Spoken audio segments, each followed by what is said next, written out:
What is up, people? Welcome to this We Are Tottenham TV face-off rematch type North London derby thing. I think that's the title. It's not the working title. That's the official title. That's exactly what we're going to put on the YouTube title. Yeah. Absolutely. Face-off between Tottenham and Arsenal, like there's going to be on Saturday. And Ben from We Are Tottenham TV, one of the hosts, is here, and our guest is a repeat guest from last year, Babs from I forgot your channel, mate. What was your channel called? Babs 14. Babs 14. There you go. And so, yeah, how are you guys feeling? Our guest first, I think. Babs, how are you? I don't feel well myself right now, but in terms of Arsenal, oh, there you go. That's enough of that. Ben, no, go on, carry on. But I think in terms of Arsenal, very positive, very confident. We've made a good start to the season, top of the league, obviously.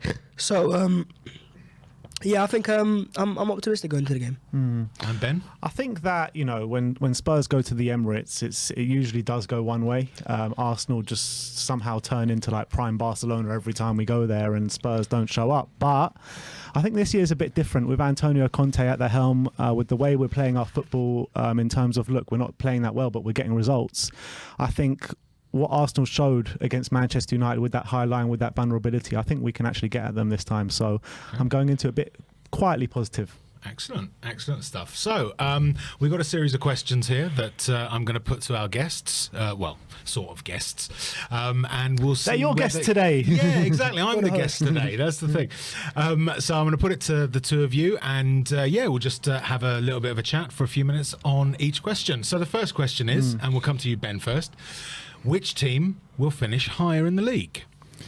I mean, is that really a question? I mean, the same team has finished higher in the last 7 seasons now. I think that when you're looking at Spurs and Arsenal, I think we're the ready-made team. We're more ready-made than Arsenal in terms of finishing higher in the league. Like I said, last 7 years we finished higher. Arsenal completely bottled it last year when they thought they were going to finish higher than us for the first time in 6 years. And I can't see a way where Arsenal do finish higher than us. I think we're the better team, especially with the better manager as well. Okay, Babs? I think you're a good team. But you're right, we bottled it last season. That was our fault. But I think that's the key part. We bottled it. It wasn't that you were that much better than Arsenal. It's just that we had it in our hands, and you beat Arsenal at your ground. That was amazing. But we could have lost that and beat Newcastle and still finish above you. So we had it in our hands last year. I think with the young team that we do have, it's about experiences, and they're learning from those experiences. So if we can learn from last year's errors and mistakes, and also the improvement in the first team last year with Lacazette, now it got Jesus, Mikel Arteta improving as a manager. You might have Antonio Conte, who is amazing, but I've always had the doubts of, is he there for the long term? And also in terms of your team, I think you've got some world-class players, but I don't think your entire 11 is as complete as Arsenal's, even though you have some better players. So, I think it'll be a good battle. I'm not as confident, obviously, because we've been scarred over the past few years. But I think this year, if we're going to finish above Spurs, we've got a decent enough chance. I think when you're talking about last year and you're talking about that you bottled it and we didn't grab it kind of thing, I think that when you're looking at the back end of last season, our form was really good. We dropped points in Brentford, we dropped points at Liverpool away where we should have won, and we dropped points at Brighton at home, right? Points that we shouldn't have dropped really, the 2 games against Brentford and Brighton, but our form on a whole was absolutely unbelievable. I think we won 10 of the last 13 games. Not only that, but you're talking about Antonio Conte only coming in November, him trying to get to grips with things for the next few months after that. And we still caught up with you, and we still finished above you last season. I think Spurs didn't really have any right to finish in the top 4 last season. When you're looking at the start of the season, Harry Kane not showing up for 6 months and stuff like that, Spurs really didn't have a right to finish above Arsenal last season, and we did. And I think if Antonio Conte was here from the start of the season, I think we would have done it comfortably last season. Bring it on to this season, I think that, yes, Arsenal have done really good in the transfer market, and you're looking good this season. I think when you're looking at Arsenal, you're probably the best performing side in the Premier League so far, top of the league. Can't really argue against that. But when you're looking at the nitty gritty of the season, moving into the season, I think that Arsenal's squad is still too thin. And I think that once a few injuries start to appear, you're really going to see the cracks in Arsenal's squad. And I think that's as well why I think we can definitely finish above you this season. So a couple of counterpoints to each of your points. The first here we'll put to you, Babs. the idea that some say that Arsenal haven't actually faced much opposition at the moment, with with the exception of Man United. How would you counter to that on your league performance for the rest of the season? No, I think we haven't been tested in the sense of too many big teams, but in terms of hard games, Brentford away, as you guys know, is a hard game. We lost it last season. I think you didn't win there either. We drew, yeah. And Crystal Palace in the first game of the season, Friday Night Football, that wasn't going to be easy. So those are two tests already where Arsenal failed last year and we've passed this season. So I think for Arsenal, we could lose to every Big Six team, and if we beat the teams we should be beating, we'd make top four comfortably. So it's about that for Arsenal. Is last year Newcastle away cost us. So this year Crystal Palace away, Brentford away, they're not easy games, and I think they're a bit underrated as well. So you could say that Arsenal haven't been tested, but at the same time I think Arsenal have compared to last season, and the two teams in Palace and Brentford are hard games to any team, and Arsenal made it look easy. You know, everyone goes on about how good Arsenal have been, how poor Spurs have been this season, but only 1 point in it right now. Spurs still unbeaten. First test you did have, like you said, Man United, and I think that you showed your vulnerability in that game. Arteta showed his vulnerability in that game with the high line. He kept trying, and you got hit by it. 3 times against Man United, which I think definitely showed signs of vulnerability. And talking about how good Arsenal have been, I think you should have dropped points in the Crystal Palace game. You should have dropped points in the Fulham game, and you did drop points in the Man United game. So when Arsenal fans keep going on about how Spurs have been so lucky this season, I think Arsenal as well in a couple of games have been a bit lucky. I don't think you've been lucky this season. I think Arsenal fans have their own perceptions of style of football, and it's just a different style Spurs play, which isn't as convincing but as effective, as you can clearly see. I disagree on the Fulham game. I think Arsenal made a lot more chances in that game, and that was a deserved win. Palace, I can see what you mean in the second half, but again, sometimes you have to ride your luck if you're going to make the top four. In that game there, Arsenal kind of won it in the first half, and in the second half they showed their fragility where they can't control the full 90 minutes yet. But I think Spurs' difference is Spurs are a team that you choose not to control the games in a different way, and Arsenal's more we can dominate a majority of the 90 minutes, but from 45 to 60 that's our weakness, and that's the biggest fear because that's your strong point as well. But in the first half, Arsenal I think have been the best team factually in terms of goals scored, goals conceded and performances. I think if we can sustain that as a team and learn how to control games, then I think we're on the right pathway. Yeah. So that leads to the point that some might make about Spurs, Ben, in that we've been winning, we've been getting points, but it's not been convincing yet. What do you say to that? No, and I think that's completely right. We have been winning, it hasn't been convincing, but I don't think we've clicked in this season yet. I really don't. I think when you're looking at the back end of last season, you really saw us start to play really good football, playing out from the back, dominating in games, and for some reason or another, it hasn't kind of progressed into this season just yet, and I think we still need to bed in some of our new signings. Players like Ollie Skip hasn't played at all this season. Bissouma's hardly played. Longlay's just getting bedded in now. So we've still got a lot of our signings still to bed into the season, so I still think we're due to click. So the way I look at it, I think it's actually a good thing that we're still getting the points and not getting the results just yet, because I think we will grow into the season. Okay. So speaking of players, we come to our next question. Who has the better players right now? We'll start with you, Ben. Ooh, who has the better players? I think, look, you've got to be fair to Arsenal because they do have a few good players there, but I think that Spurs do have the better squad right now. When you're looking at players like Kulusevski, Harry Kane, Heung-min Son, Christian Romero at the back, Hugo Lloris, World Cup winner, I think that Spurs have a level of player that Arsenal just don't have just yet, just because they've just got a very young squad. Your talisman is kind of like Gabriel Jesus, who was warming the bench at Man City last season, and I think that when you're comparing him to our talisman in Harry Kane, I just don't think there's an argument right now. And I think that when you're looking at world-class players, I think Spurs have more of them than Arsenal. I don't disagree. I think you do have more world-class players, but I think we've got a better starting 11 in terms of the completeness and the lack of weaknesses. The fact that you still have players like Emerson Royale starting kind of says that there's still a part of your team which isn't complete, whereas Arsenal's starting 11, I think is pretty complete and there's no weaknesses there. And I think last year the injuries cost Arsenal, right? You're right. We have a squad issue there, but I think we've improved in that. Left back, for example, last year was Tavares, now you got Zinchenko, Anthony. Right back, Ben White, Tomiyasu, and Cedric's a third choice, and Saliba's coming in as well. So we're improving. There's still certain positions that are very fragile, like defensive midfield, for example, where I think you've got more options while not having the same maybe quality in terms of the starter there. But I think there's not as much a drop off there compared to like if Højbjerg gets injured, Bissouma's a very good player. Arsenal, if Partey gets injured, El Neni isn't as good a player. Yeah, no, and I agree with that, to be honest, because I think that because it goes back to what I was saying before with the depth in the Arsenal team, and I don't think it's there. I think that you should have done a bit more in the window to cover the depth that because you do have a very good starting 11, but I think Spurs do have the better players because we've got the strength in depth there, and like you say, a lot of players that if we get a few injuries, we can cope. I'm not sure if you can cope if you get major injuries up front, major injuries in midfield, and and when you're talking about Emerson Royale at right back, I mean you're playing a centre back at right back at the moment. So no, he is good, but you're playing a centre back at right back. You have to play someone out of position because I don't think he's out of position. I think Ben White is a player who's played right back before for Leeds, for Brighton, and now for Arsenal. Not his consistent position. It's not his natural position. But that doesn't mean he can't play with it. And you look at, for example, the way Pep's moved certain players. Like he won the title with Delph, a left back. He wasn't a left back. Zinchenko's not a left back either. But you convert players, and I think as an inverted right back, the way Arsenal need it tactically, him and Tomiyasu are similar fits. So I wouldn't say Ben White isn't a right back. And in the Arsenal system, you wouldn't start Emerson Royale because he's not the same profile.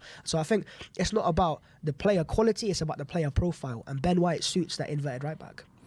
Either way, look, I don't disagree with that, but I just think that playing him out of position shows maybe the quality that you do have as natural right backs. And maybe Tomiyasu, I think he's a good player, but I'm not sure why he's not getting too many minutes right now. Because of Ben White, because how good he's been. But the fact of the matter is, back to the question, I do think Spurs definitely have the better players right now. So let's have it. You both sort of touched on it as well. In terms of injuries, in terms of a sustained league-long season, a season-long campaign, who's got the squad that's best equipped to meet that challenge at the moment? I think we do. I think it's clear to say that we do. Like we said before, I think we both agreed that Arsenal's strength in depth isn't the best. I think Spurs also could have done a bit more for strength in depth. But when you're looking at the two benches week in, week out, you're looking at the Spurs bench and you've got seasoned Premier League pros on the bench for Spurs week in, week out, where Arsenal are bringing on 15-year-olds, you know what I mean? It's not bad. No, I agree. I said in some positions Spurs have more strength, but I also kind of think this whole injury thing, it's with every team. Every team has that one player. If he gets injured, there's big trouble. So Arsenal have it with Jesus. Maybe you have it with Harry Kane. If Harry Kane gets injured, you don't have that same quality. We don't have the same quality, but we do have someone like Richarlison. Yeah, I know, but for top Arsenal as well, player. I think we've got certain players that are a bit underrated. I think Eddie Nketiah isn't a world-class player. He isn't a proven Premier League player yet, but last year proved that he can do it to a decent level, and he's improving, and he's young, and he's growing. So I think for Arsenal, a lot of our players, like Smith off the bench, Vieira off the bench, we've improving. It is just more that defensive midfield. If we can sign one in January, my confidence for top four becomes a lot more, because I think the rest of the positions, Arsenal have two players in most positions. It's just that defensive midfield. And a right winger as well, because I think if Saka was to get injured, you don't have the same quality there on the right wing. No, I think Marquinhos is a good young player, but he's still unproven. So if he can show himself to do that, then maybe. But again, it's another position that if we can address it in January, again, more confidence for top four. Okay. So speaking of January and speaking of transfer windows, we come on to the next question. We'll start with you, Babs. Yes. Who had the better transfer window this summer? Remind me who Spurs signed, because I don't want to We forget. signed Bissouma, Longley, Richarlison. Who else did we sign? Perisic and Fraser Forster, Spence. Okay, Spence as well. Okay, so Plus sent back out on loan, Destiny Udogie. yeah. okay, yeah. So I think Spurs have signed some good squad players, but not as many first teamers. Richarlison starts right now, but maybe if a front three of Kulusevski, Kane, Son is fit, does he start in that team? I think the rest of the players are maybe squad players. Basuma hasn't quite settled in. Arsenal signs Zinchenko and Jesus, which are automatic starters. So you've improved the first team there and there. And now in terms of squad depth, Fabio Vieira and Martin Odegaard, that's two very good number 8 profiles. I think Spurs still don't have that creative midfielder. I think you lack that. And that's why when you do combined 11s, you look at Arsenal's options of Vieira, Smith Rowe, Odegaard. That's a clear area where Spurs don't have that quality. So I know that you were linked with Maddison and a couple of other players. You didn't sign that, and I think that's where Spurs still lack in a certain position. In terms of the other signings that Arsenal have made, I can't think of a bad one in terms of who Arsenal have signed. It is pretty equal. There's no clear outright winner, but because for me, the starters that Arsenal have signed and the way you've improved the first team and the squad, I'd go Arsenal, just about. I think when I'm looking at the both transfer windows, I think both clubs should have done more in the window. I think that's just the facts that matter. I think you can always sign more players, right? Fans always want to see more players be signed. If fans were given a choice, you sign 20 players a season, right? So I think we can still sign. Like Forest. Yeah, like Forest. You know what I mean? That's a career mode club there and there. But I think a little bit more for both teams. But again, the fact that did you target a right back? Well, we should have. That's the matter. I mean, Why was that? I'm not happy. I'm not completely happy with the window that we did have. Yeah. I mean, I'm happy with the profile of players that we've brought in. I'm very happy with Perisic. I'm very happy with Basuma. Very happy with Richarlison. I'm starting to see what Longley can bring to the team as well. Like these 4 players, I'm very, very happy with. But coming into the window, we needed a centre back, another centre back apart from Longley, and we need competition for Dyer. That is, and we needed a right wing back to come in, and that didn't happen. So that put a bit of a dampener on the window for me. When I'm looking at Arsenal, I still think we did a bit more than Arsenal in terms of what we brought in. I think what you did with Zinchenko and Jesus, brilliant players, absolutely brilliant players. They've won it all for Man City, and they're going to be assets for you guys. But I think when you're looking at where both squads are at, and there was only a point difference in the league last season. I think that when you're looking at where both teams are at right now, I think there should be a bigger point than just a point gap in the league this season between us two, because I just think we've got more depth than you. In a season like this, with the World Cup, with games coming every 3 days. I think that comes up. We'll see that in the latter parts of the seasons. So as of right now... But even now, with Europa League coming in before the World Cup, we've got 3 games. Every 3 days there's a game. Yeah, but I think it's the same with Champions League, isn't it? So I think any top team has a lot of games to play. It's not really a surprise. If you want to be like Liverpool, Man City, you're going to play more games. You want to be in the cup competitions. You need the players for that, don't exactly. you? And I think Arsenal do in most positions. There's just a few, very, very few positions like right wing and CDM, where if we can address that, that's just 2 positions. You can sign 2 players in January. We're not a squad apart in terms of there's a massive depth, quality, or a problem there for Arsenal. But I do agree there are just a few positions. Okay.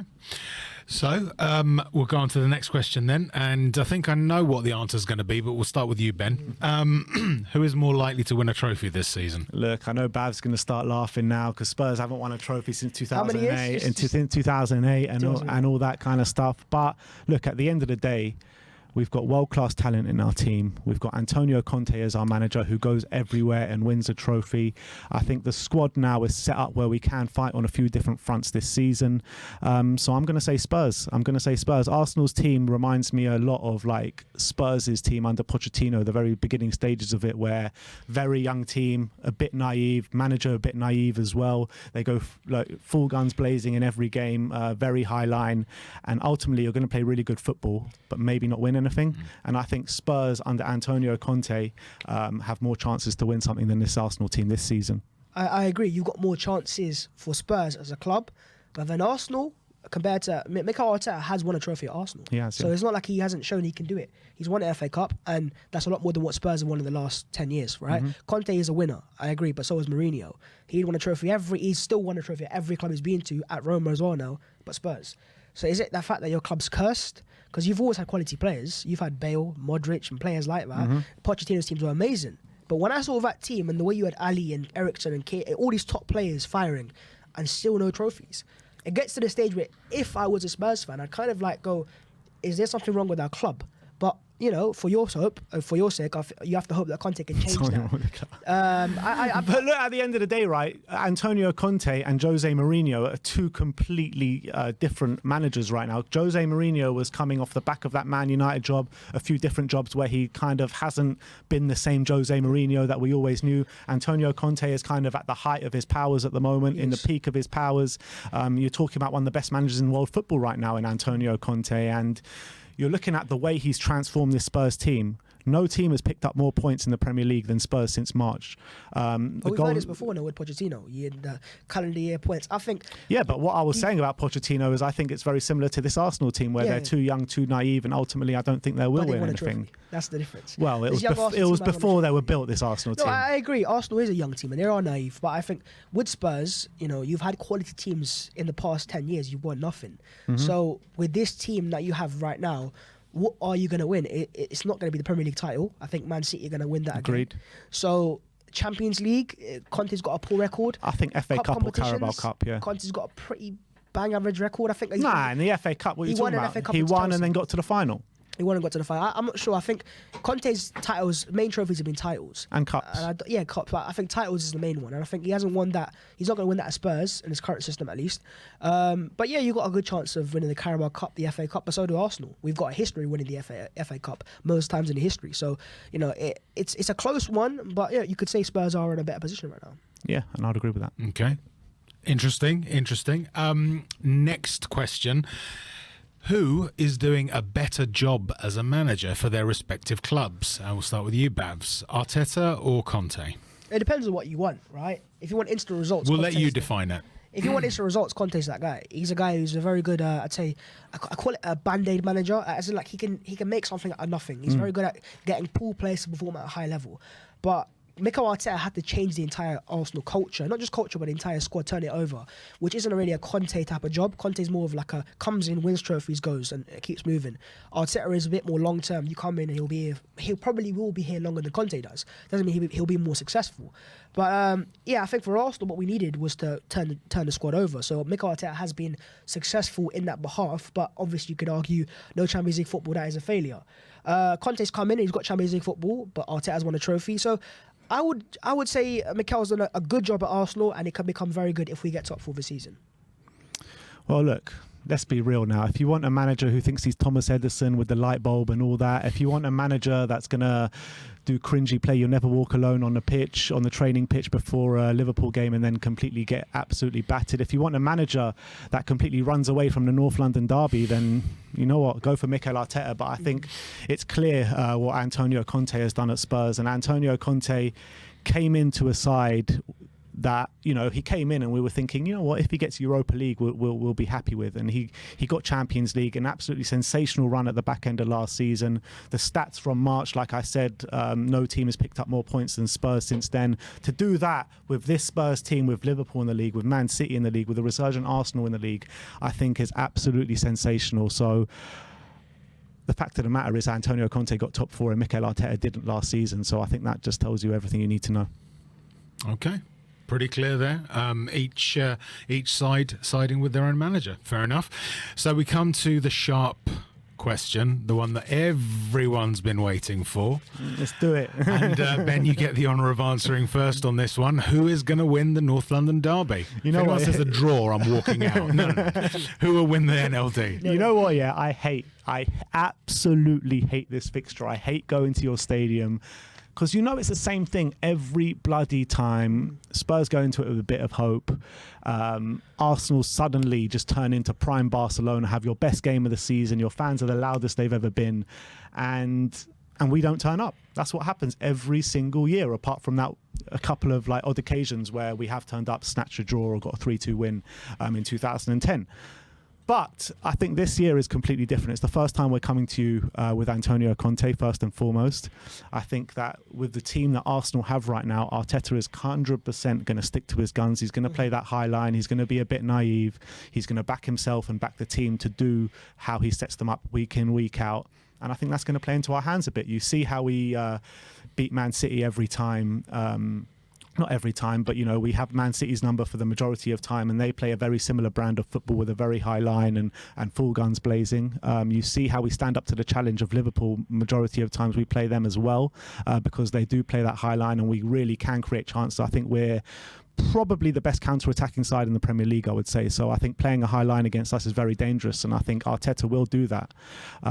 So I think we've actually got a big chance this weekend. I'm really confident. I'm not really confident, but I'm quietly confident that we can actually get a win this week. Yeah.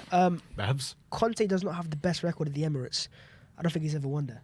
Okay. So with Chelsea, that's the team that won a title. We beat them 3-0. Yeah. So I think Conte against Arsenal in general doesn't have the best wasn't that records. the game like at the beginning of the season, and then he switched philosophy like right Even after the that year game, after he didn't win the game. and then went on a mad run. So I think Conte is an amazing manager, and you're going to be a better team.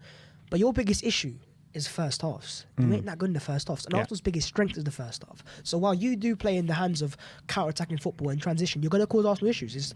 But if Arsenal can kill the game off in the first half, which we did last season, for example, that could be... So both teams kind of play into each other's hands. Arsenal are a team that like to play a high line, and their weak point is 45 to 60 in terms of minutes, and also Spurs excel. But Arsenal excel in the first half, or Spurs don't as much. So I think it's a matter of... That's why I'm not sure if Arsenal are clear outright favourites and all Spurs will win. I think a draw actually would be a fair result. But the Arsenal form at the Emirates, the fact that you've not won in the league since 2010, so that's nearly 12 years, right? That's a long time. So it's a massive hurdle for Spurs to climb. Can you do it? Possibly. And yeah, your counter-attacking threat is on. But I think the difference between Arsenal against United and now is we have Thomas Partey fit and available, who is our transition Is he fit and coach. available, yes, though? He most likely is. So Because it's not 100%, is it? I think they're saying that in the sense of kind of not give too much away. But he should start for Arsenal. And if he starts for Arsenal, what you have here is a better player in terms of controlling transitions. Whereas against, for example, Brentford, we limited Brentford to the least amount of shots they've ever had since coming up to the league. And Brentford are a good team. They cause a lot of teams issues. So the fact that we did that with Partey in the team shows that we can limit counterattacks. Spurs have got quality. So there is a bit of a fear there. You have to respect them as well. But I'm going to go for an Arsenal win, just about. I think that when you're looking at it and what you say about the first halves and the start of the second halves is completely right, especially with Tottenham anyway, because I think Arsenal are very strong in the first half. Spurs are not very strong in the first half. But to counteract that, I think that Spurs don't concede that many chances. We're a very clever team in terms of the way Conte has us positionally. And I think that the way we'll keep Arsenal away from our goal. Well, we'll try to keep Arsenal away from our goal, and it will give us definitely big opportunities if we can limit you. Maybe even just to one goal to half time.